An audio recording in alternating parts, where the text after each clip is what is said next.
할렐루야. 5월 5일 우리에게 주신 하나님의 말씀은 민수기 19장 11절부터 22절까지 말씀입니다. 사람의 시체를 만진 자는 이래 동안 부정하리니 그는 셋째 날과 일곱째 날에 제물로 자신을 정결하게 할 것이라. 그리하면 정하려니와 셋째 날과 일곱째 날에 자신을 정결하게 하지 아니하면 그냥 부정하니 누구든지 죽은 사람의 시체를 만지고 자신을 정결하게 하지 아니하는 자는 여호와의 성막을 더럽힘이라. 그가 이스라엘에서 끊어질 것은 정결하게 하는 물을 그에게 뿌리지 아니하므로 깨끗하게 되지 못하고 그 부정함이 그대로 있음이니라. 장막에서 사람이 죽을 때의 법은 이러하니 누구든지 그 장막에 들어가는 자와 그 장막에 있는 자가 이래 동안 부정할 것이며 뚜껑을 열어 뚫고 덮지 아니한 그릇은 모두 부정하니라. 누구든지 들에서 칼에 죽은 자나 시체나 사람의 뼈나 무덤을 만졌으면 이래 동안 부정하리니 그 부정한 자를 위하여 죄를 깨끗하게 하려고 불사른 재를 가져다가 흐르는 물과 함께 그릇에 담고 정결한 자가 우수처를 가져다가 그 물을 찍어 장막과 그 모든 기구와 거기 있는 사람들에게 뿌리고 또 뼈나 죽임을 당한 자나 시체나 무덤을 만진 자에게 뿌리되 그 정결한 자가 셋째 날과 일곱째 날에 그 부정한 자에게 뿌려서 일곱째 날에 그를 정결하게 할 것이며 그는 자기 옷을 빨고 물로 몸을 씻을 것이라. 저녁이면 정결하리라. 사람이 부정하고도 자신을 정결하게 하지 아니하면 여호와의 성소를 더럽힘이니 그러므로 회중 가운데에서 끊어질 것이니라. 그는 정결하게 하는 물로 뿌림을 받지 아니하였은즉 부정하니라. 이는 그들의 영구한 율례니라. 정결하게 하는 물을 뿌린 자는 자기의 옷을 빨 것이며 정결하게 하는 물을 만진 자는 저녁까지 부정할 것이며 부정한 자가 만진 것은 무엇이든지 부정할 것이며 그것을 만지는 자도 저녁까지 부정하리라. 정결함을 사모하는 거룩한 공동체라는 제목으로 함께 말씀을 나누도록 하겠습니다. 19장 1절에서 10절까지 해서 하나님은 붉은 암송아지를 태워 만든 재로 정결하게 하는 물을 만들게 하십니다. 그리고 오늘 본문에서는 정결하게 하는 물을 시체로 말미암아 부정한 자에게 쓰도록 말씀하십니다. 시체를 만진 부정한 자를 정결하게 하는 방법에 대해서 말씀하시는데 그리고 정결하게 해야 하는 이유에 대해서 13절과 20절에서 반복해서 말씀하십니다. 여호와의 성막을 더럽힘과 이스라엘에서 끊어지기 때문에 정결해야 한다고 말씀하십니다. 그런데 여기서 한 가지 의문이 생깁니다. 왜 갑자기 시체를 만지는 것의 부정함에 대해서 말씀하실까요? 이를 이해하기 위해서는 민수기 14장까지 거슬러 올라가 봐야 합니다. 민수기 14장에서 우리가 잘 알다시피 가나안 땅을 정탐하였고 그중 2명만이 하나님께서 주실 땅이라고 선포하였습니다. 그리고 온 이스라엘 백성들은 그들의 선포하는 말로 말미암아 그들을 돌로 쳐 죽이려고 했고 하나님이 이스라엘 백성을 멸하시려 하였지만 모세의 기도로 멸하지는 않고 다만 1세대는 약속의 땅으로 들어가지 못하겠고 그들이 다 죽을 때까지 광야의 삶이 지속될 것이라고 말씀하십니다. 그런데 15장부터 가만히 살펴보면 하나님의 말씀대로 실제로 계속해서 백성들이 죽어나가는 것을 보게 됩니다. 우리가 말씀을 통해서 알 수 있는 숫자만 해도 꽤 많아 보입니다. 그리고 죽은 자들의 대부분은 다시 또 하나님께 반역한 자, 그 반역함으로 말미암아 죽었음에도 그것을 옆에서 지켜보았음에도 또 반역하는 자, 옆에서 죽임당하는 것을 알면서도 다시 또 반역하는 자, 이런 자들이 계속해서 죽어나갑니다.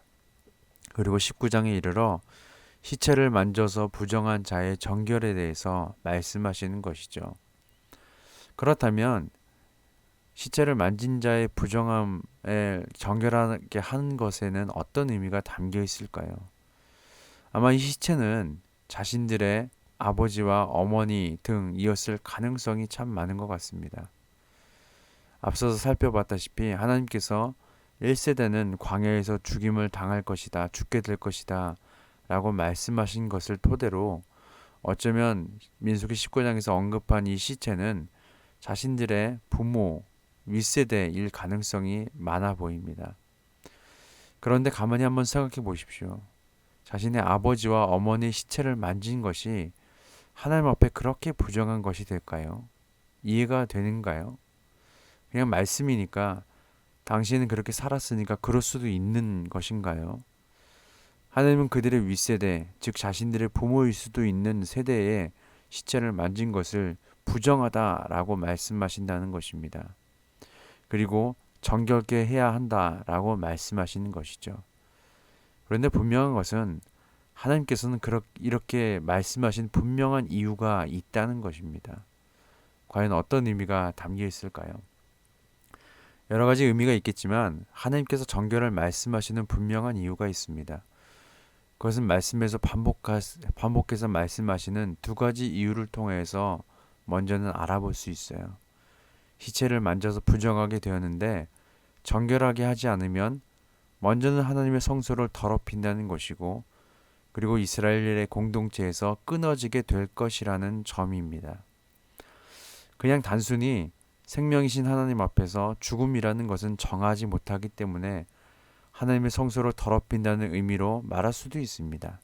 그리고 또한 그렇기 때문에 이스라엘 공동체 안에서 정하지 못한 영향력, 죽음이라는 영향력을 끼칠 수 있기 때문이라고 단순히 생각할 수도 있습니다. 그런데 여기서 한 걸음 더 나아가면 이렇게 묵상해 볼 수도 있는 것 같아요. 지금 광야에서 죽음을 맞이하게 되는 1세대들은 결국 무엇 때문에 약속의 땅으로 들어가지 못하고 죽게 된 것일까요? 바로 하나님을 시험했기 때문입니다. 반역했기 때문이죠. 하나님을 믿지 못했기 때문입니다. 옆에서 반역함으로 계속 죽어나가도 또 계속 반역하는 거예요. 모세가 계속 엎드려서 하나님 앞에 기도하고 또 엎드리고 기도해도 그것을 보고 있음에도, 그렇게 용서를 받았음에도 계속해서 반역합니다. 따라서 그들의 죽음은 하나님에 대한 반역이라는 의미가 담겨 있는 것입니다. 더 나아가서 그들의 시체는 하나님께 반역한 자들의 죽음이라는 의미가 그 시체에 담겨 있는 거예요. 그렇다면 그 시체를 만지지 말라는 하나님의 의도는 이런 의미가 있는 것입니다. 너희는 그 세대처럼 하나님께 반역함으로 죽음을 맞이하는 세대가 아니라 생명 되시는 하나님만 의지하고 지금까지 인도하신 하나님을 조금도 의심하지 않고 약속의 땅으로 들어갈 세대임을 잊지 말라는 의식이 바로 이 정결 예식이 아니었을까요? 하나님께 대한 반역으로 말미암아 죽음에 대한 시체를 만진 것을 부정하다고 말씀하신 것입니다. 그리고 그러한 의미의 부정함이 하나님의 성소를 더럽힐 것을 방지하기 위함이었을 것입니다. 더 나아가 그런 의미의 부정함이 전염병처럼 이스라엘 공동체에 다시 하나님께 대한 반역으로 퍼지게 될 것을 방지하신다는 의미도 담겨 있을 것입니다. 약속의 땅으로 들어가게 될 하나님의 백성은 철저하게 하나님만 의지하고 하나님만 바라보고 하나님의 말씀에만 순종하는 그러한 세대로 하나님께서 세우시기 위함이었을 것입니다. 따라서 민수기 오늘 본문에서 말씀하시는 시체를 만진 것의 부정함은 단순히 시체가 더럽고 병균이 있고 생명과는 거래가 멀기 때문에 부정하다고 말씀하신 것에 그치지 않습니다. 하나님께 대한 반역으로 광야에서 죽게 된 1세대들의 시체, 즉 하나님의 말씀에 순종하지 못하는, 하나님을 의지하지 못했던 불평과 불만과 하나님께서 세우신 지도자마저 죽이려고 했던 모습들, 하나님이 우리에게 계신가 안 계신가 툭하면 하나님을 시험했던 자들, 그런 자들의 죽음과 그에 따른 시체가 부정하다고 말씀하신다는 것입니다. 그것이 오늘 민수기에서 전하는 부정함이라는 것이죠. 그래서 그것을 만진 자는 정결해야 한다는 것은 이제는 하나님께 대한 반역의 마음을 과감히 끊고 하나님을 신뢰하고 하나님을 의지하고 결국 젖과 꿀이 흐르는 약속의 땅으로 인도하시는 하나님만을 바라보라라는 의미가 담겨 있다는 것입니다. 오늘 말씀을 통해서 우리의 삶을 좀 점검해 보았으면 좋겠습니다. 각자의 삶을 살면서 하나님께 대한 반역으로 죽은 시체 같은 것을 나는 오늘 만지고 있지는 않은지, 그 무언가가 있지는 않은지, 하나님 보시기에 합당하지 않는 것들을 나는 또한 그것을 만지는 모습은 내 안에 없는지, 하나님은 오늘날 우리에게도 동일하게 말씀하십니다.